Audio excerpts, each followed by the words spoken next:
बैठ करके हाथों को जोड़ करके ऊर्जा से भर करके महामंत्र के लिए मानस तैयार करें।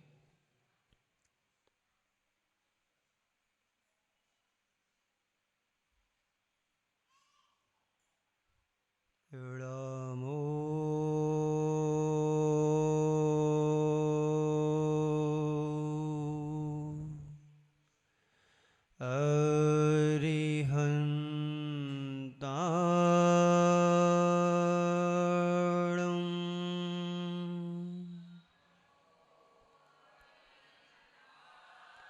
नमो सिद्धाणं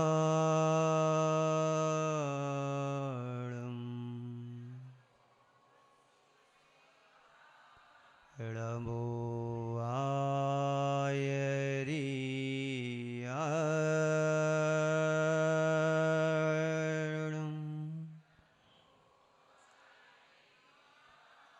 नमो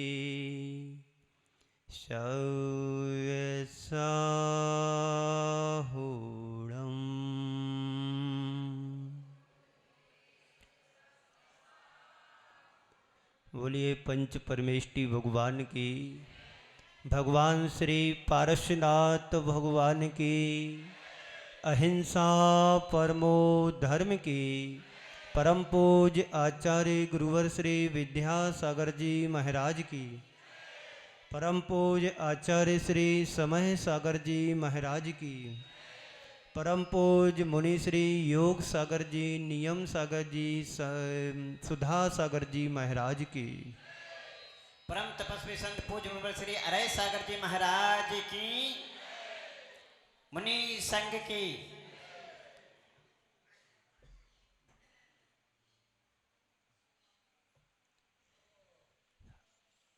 आज की तिथि श्रमण संस्कृति के इतिहास की बड़ी महत्वपूर्ण तिथि है और हम सब के लिए बड़ी प्रेरणादायी तिथि बनकर के आती है। आज की तिथि में हम सबको पता है पारसनाथ भगवान का मोक्ष कल्याणक मना रहे हैं। पूरे देश में लोग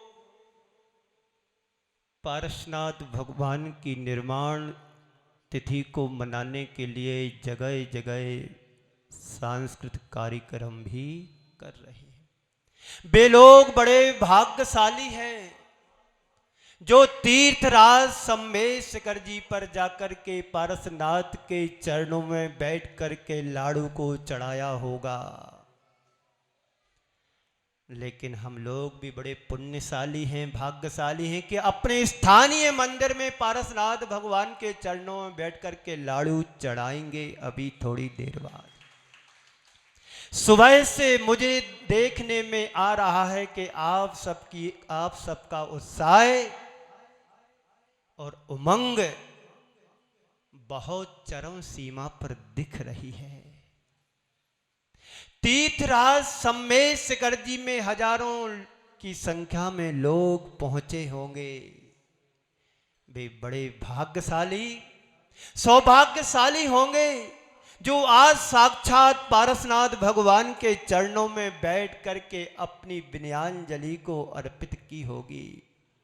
बंधुओं, पारसनाथ भगवान के निर्माण महोत्सव का तो आप सभी हर वर्ष मनाते हो, लेकिन मैं आपसे आज की तिथि के माध्यम से कहना चाहता हूं कि पारसनाथ भगवान के लाड़ू को तुम हर वर्ष चढ़ाते हो, मनाते हो, लेकिन लाड़ू चढ़ाने के लिए मैं आपसे नहीं कहूंगा। मैं आपसे इतना कहूंगा कि उनके आदर्शों को आत्मसात कर लोगे, तुम्हारा जीवन तर जाएगा। लाड़ू तो आप लोग बनाते हो, हर वर्ष चढ़ा देते हो, लेकिन उनके आदर्श को, उनके दर्शन को तुमने अपने जीवन में कितना उतारा है कोई यहाँ पर ऐसा कि भगवान पारसनाथ की तरह तुम अपना जीवन जी रहे हो? मेरे ख्याल से पारसनाथ भगवान की अनुयायी पूरे विश्व में सर्वाधिक होंगे।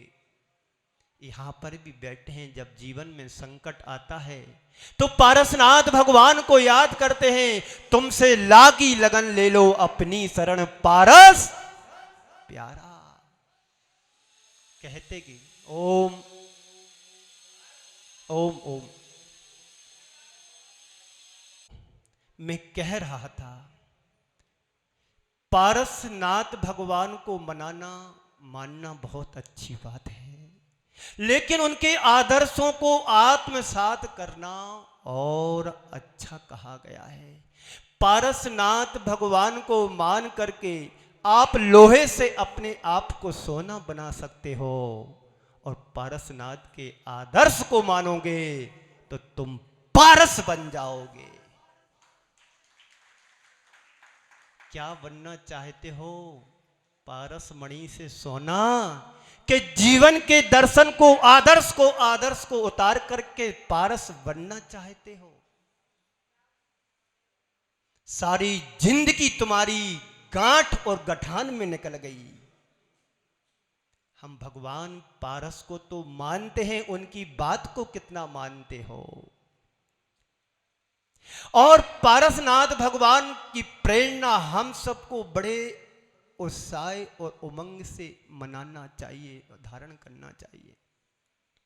पारसनाथ भगवान ने हम सबको पारस बनने की प्रेरणा दी है, पर तुम कितने अच्छे हो कि उनकी बात को सुनते तो हो पर ध्यान से मानते नहीं हो। बोलो सही है कि नहीं? सही है। सही बात हमेशा कड़वी लगती है। थोड़ा हम उनके चरित्र पर प्रकाश डाल करके देखें। पारसनाथ भगवान ने 10 भौतिक कष्टों को सहन किया। एक तरफा बैर चला, कमट का जीव एक तरफ गांठ बांध करके पराभव करता रहा, तो पारसनाथ भगवान उसको क्षमा क्षमा करते रहे। एक भाव नहीं, लगातार 10 भाव तक एक कहानी चली। कहानी आप सबको पता है, ज्यादा विस्तार में नहीं जाऊंगा मैं। समय आपके पास थोड़ा है, घड़ी में 10:30 बज गए। मैं आपको 11 बजे छोड़ूंगा। 30 मिनट का एपिसोड में आपको दूंगा। 10 भाव की कहानी को आपको यदि 30 मिनट में देना चाह रहा हूं तो मेरे लिए जोरदार तरीके से तालियां तो बजा दो। इतना तो पारसनाथ भगवान 10 भाव को 30 मिनट में जीवन दर्शन देकर के नहीं गए, उन्होंने तो 10 भाव लगा दिए। मैं आपको 10 भाव की बात को 30 मिनट में बता रहा हूं। पारसनाथ भगवान ने 10 भाव तक कितना धैर्य, समता, सहिष्णुता, क्षमा आदि के भाव को धारण किया। आपके जीवन में कोई थोड़ा सा विरोध आ जाता है, बैर गांठ बांध लेता है, विरोध अवरोध के रूप में खड़ा हो जाता है, तो तुम इस भाव में क्या कितने भाव को लेकर के जाओगे? मरुभूति की पर्याय से लेकर के पारसनाथ तक में जो उनकी कहानी रही, एक तरफ कमठ प्रचंड उपसर्ग करता रहा, दूसरी तरफ ये चुपचाप समता से, क्षमा से सहन करते रहे। 2 बातें इसमें ध्यान देने योग्य हमारे लिए हैं। इस पूरी कहानी के पीछे, घटना कहानी के पीछे मात्र 2 बातें आपको ध्यान रखना है। एक छोटी सी गलत फहमी के कारण मेरे भाई ने मुझे अपमानित किया, जबकि उसमें भाई की कोई कसूर नहीं था, भाई की कोई गलती नहीं थी। छोटा भाई तो राजा के आदेश से दूसरे देश गया था। बड़ा भाई घर में था, कमट का जीव घर में था। छोटा भाई मरुभूति राजा के किसी कार्य से बाहर जाना हुआ, लेकिन बड़े भाई के मन में खोट पड़ रही थी कि छोटे भाई की बहू बहुत सुंदर है और उसके पास जाकर के गलत हरकतें करने लगा। ये बात जब राजा को मालूम पड़ी, राजा ने उसको देश निकाल करके देश से नगर से बाहर कर दिया, अपमानित करके उसको नगर से बाहर निकाल दिया। और जैसे ही उसका छोटा भाई जब घर वापस आता है, उसे मालूम पड़ता है कि मेरे भाई को अपमानित करके देश से बाहर निकाल दिया है राजा ने। पूरी बात उसको पता नहीं थी, पर छोटा भाई क्षमा के भाव से भर करके मालूम करके उसके बड़े भाई के पास जाता है। बड़ा भाई जंगल में पंचाग्नि तप कर रहा था, बहुत बड़ी शिला को लेकर के तप कर रहा था। दूर से देखते ही उसे लगा कि ये मेरा भाई फिर बदला लेने के लिए आ रहा है। और जैसे ही देखा, वो चरणों में बैठा कि बड़े भाई मुझे कुछ भी पता नहीं है, चलो मैं आप मुझे क्षमा करें, मैं आपको लेने के लिए आया। उसके अंदर की प्रतिशोध की ज्वाला और भड़कने लगी। और जैसे वो चट्टान उसके हाथ में दी, उसके सिर पर देप मारी, वहीं पर प्राण फकेरू उसके उड़ गए। एक कहानी यहां से बढ़ती बढ़ती 10 भाव तक चलती है। आज के संदर्भ में 4 शब्द: द्वेष, विरोध, विग्रह और बैर। फिर से बोलूं, बड़ी मेहनत करना पड़ती है आप लोगों को सुनाने के लिए। विद्वेष, विरोध, विग्रह और बैर। व्यक्ति के मन में सबसे पहले द्वेष आता है। सामने वाले के प्रति यदि थोड़ा सा भी लौकिक व्यवहार में अनमन हो जाती तो सबसे पहले द्वेष रखता है कि इससे मुझे बात नहीं करना। द्वेष जब व्यक्ति के मन में पनपता है तो विरोध खड़ा कर देता है। यहां पर कमेटी के लोग बैठे हैं, किसी के साथ किसी की दोस्ती नहीं है, अनमन हो गई है तो सामने वाला विरोध में खड़ा हो जाएगा, ये व्यक्ति ठीक नहीं है। और वही तुम्हारा विरोध विग्रह का कारण बन जाता है, यानी झगड़ा। और झगड़ा तुम्हारे जीवन का रगड़ा बन जाता है। जिंदगी इसी में निकल जाती है, कोर्ट कचहरी में, विरोध करने में, झगड़े में, लफड़े में। वही लफड़ा जब सलटता नहीं है तो बैर की गांठ बांध लेता है। और बैर की गांठ एक भव में सलटा लो, यहीं सलटा लो तो तुम्हारा कल्याण हो जाएगा। नहीं तो पारसनाथ भगवान क्षमा और समता के बल पर अपने जीवन को पार कर गए और तुम्हें कौन सी दिशा और दशा मिलेगी। बात आपको समझ में आ रही है? जीवन में द्वेष नहीं होना चाहिए, विद्वेष नहीं होना चाहिए। यदि आपस में अनबन हो जाती है तो तत्क्षण उसको उसी स्थिति में मिटाने का पुरुषार्थ करना चाहिए। अरे भाई कोई बात नहीं, मेरे से गलती हो गई, मैं समझ नहीं पाया। 2 घटना तुम्हें सुनाता हूं। 2 व्यक्ति बड़े संपन्न थे, दोनों का कारोबार नंबर 1 पर चल रहा था। दोनों का कारोबार नंबर 1 का चल रहा था। बड़े भाई भी कम नहीं थे तो छोटा भाई भी व्यापार में पीछे नहीं था। यहां पर भी 2 भाई होंगे, लवली और अक्षय, क्या नाम, दोनों का व्यापार बराबर चल रहा है। लेकिन एक दिन की बात है, लोग भड़काने में पीछे नहीं रहते हैं। यहां की बात नहीं कह रहा हूं, पारसनाथ के भगवान की बात कर रहा हूं तुम्हारे बीच में।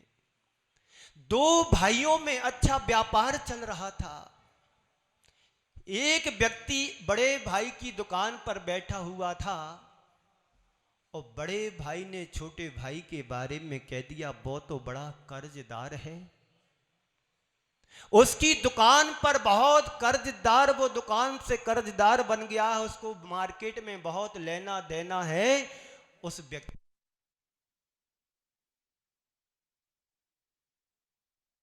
था, दो भाई का व्यापार बहुत अच्छा चल रहा था, दोनों भाइयों में प्रेम व्यवहार था, आपसी संबंध भी बहुत मधुरता के साथ चल रहे थे। एक दिन एक व्यक्ति बड़े भाई की दुकान पर बैठा हुआ था। बड़े भाई ने कहा कि मेरे छोटे भाई की हालत ठीक नहीं है, मेरे छोटे भाई को बाजार में बहुत देना है, उसके ऊपर कर्ज है।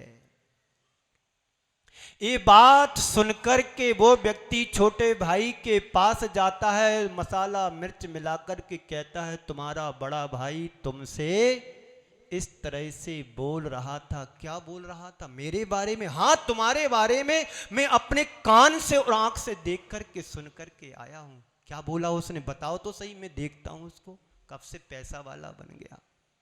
अरे इतनी गंदी बातें कर रहा था कि मैं तो आपसे बचपन से जुड़ा हूं और तुम्हारे बारे में ऐसा बोल दिया। अगर तुम्हारा बड़ा भाई नहीं होता तो मैं वहीं झगड़ा कर लेता। बताओ तो सही क्या बोला?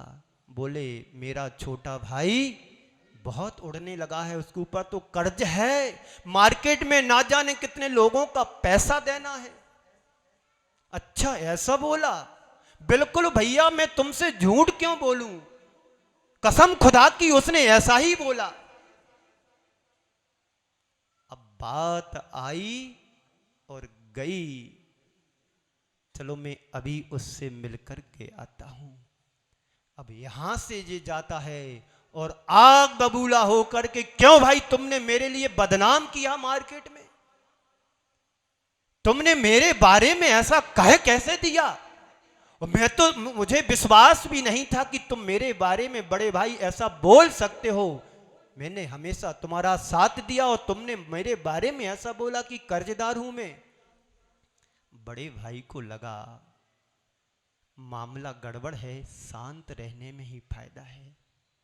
थोड़ी देर बाद छोटा भाई शांत हुआ, तब उससे मिलकर के कहा कि भैया आप पूरी बात तो सुनो, जो आपसे उसने कहा वो सही कहा है, मैं भी बोल रहा हूं तुम्हारे बारे में ऐसा कहा है, पर उसके पीछे की बात को भी तो सुनना चाहिए तुम्हें। आप लोग सुन रहे हो ना? तुम्हारी बीच की ही बात है मुकेश भाई, बिना से आए ना, तुम्हारे बीच की ही तो बात है। उस बड़े भाई ने उसको शांति से, धैर्यता से समझाते हुए कहा कि देखो भाई, तुम मेरे छोटे भाई हो, मुझे पता है तुम्हारी स्थिति क्या है।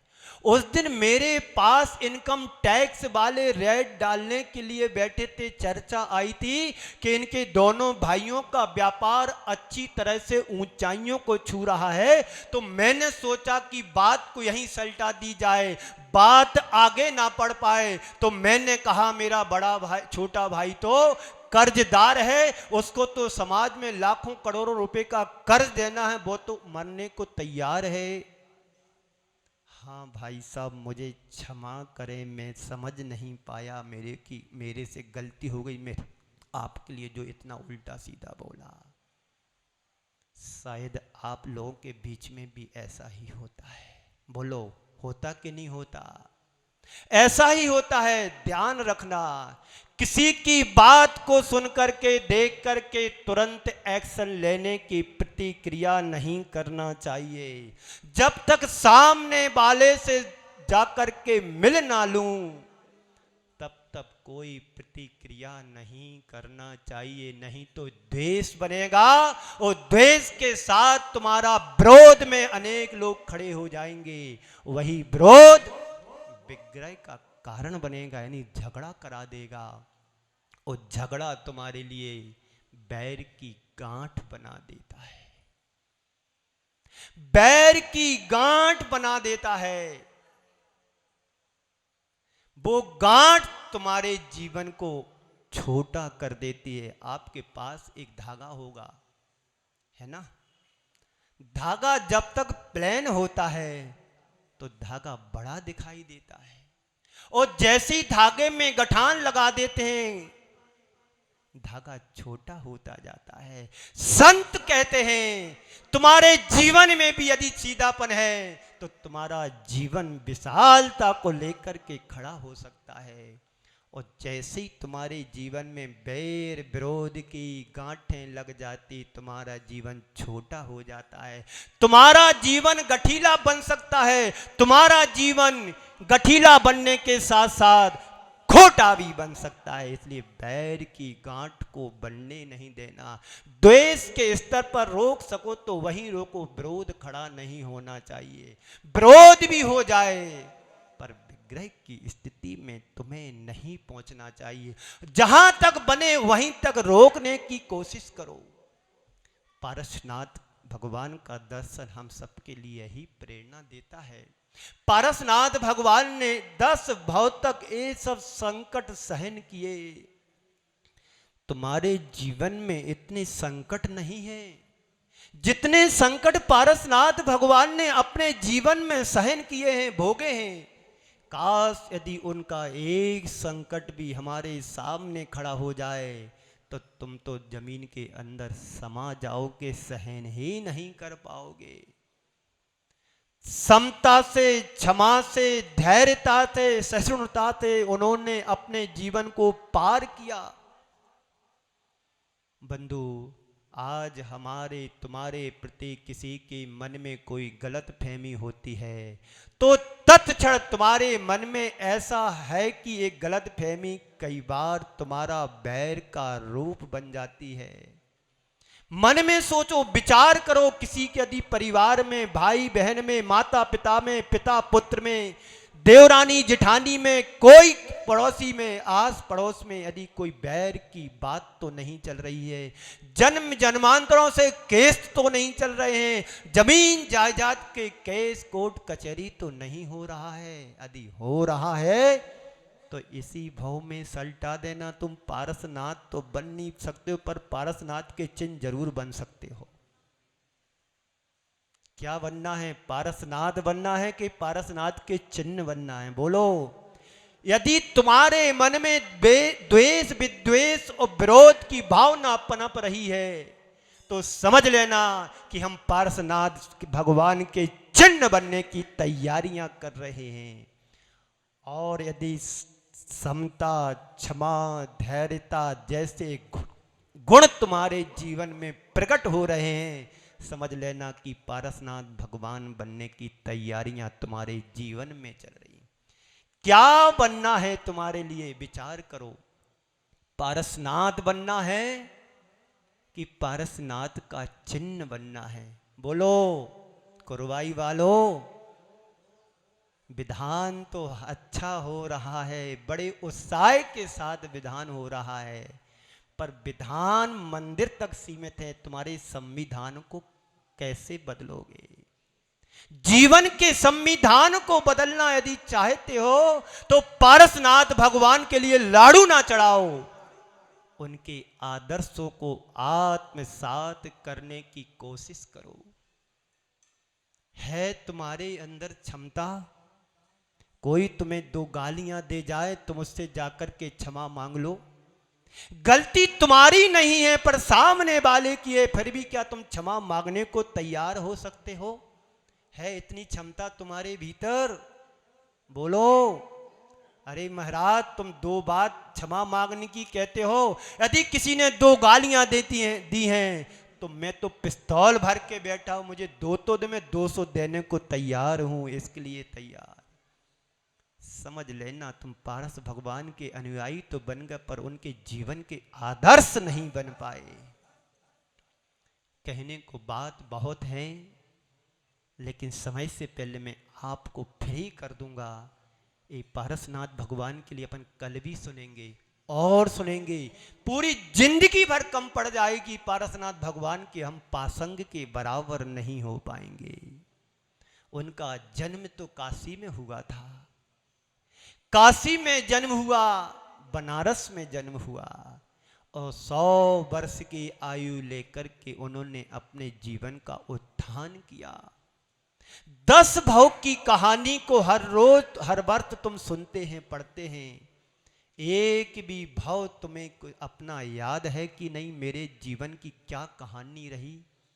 महापुरुषों की जीवन की कहानी को तुम शास्त्रों के माध्यम से, तीर्थंकर भगवंतों की वाणी के द्वारा, आचार्य परमेष्टियों के द्वारा हम ज्ञात कर लेते हैं, लेकिन खुद की जीवन की कहानी का भी तो कुछ इतिहास पता होना चाहिए।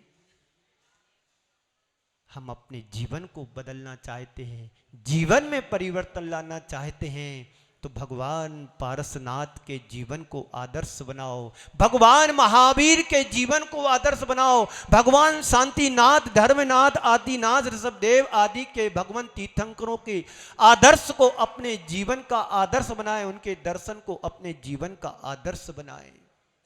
एक भी तीर्थंकर ऐसा नहीं है कहीं से कोई कमी उनके अंदर हो, चाहे ऋषभदेव हो, चाहे अजितनाथ हो, चाहे पारसनाथ हो, चाहे महावीर हो, सबकी यदि साधना को देखा जाए तो अनंत कर्मों का क्षय करके, घात या अघात या कर्मों का क्षय करके आज की तिथि में मोक्ष दशा को प्राप्त हुए थे। वह भी तीर्थराज सम्मेशकर जी से, जहां से अनंत अनंत तीर्थंकर भगवंत 24 अनंत निकल गई हैं, और आने वाले काल में भी अनंत 24 उसी स्थान से मोक्ष जाएंगी। क्यों?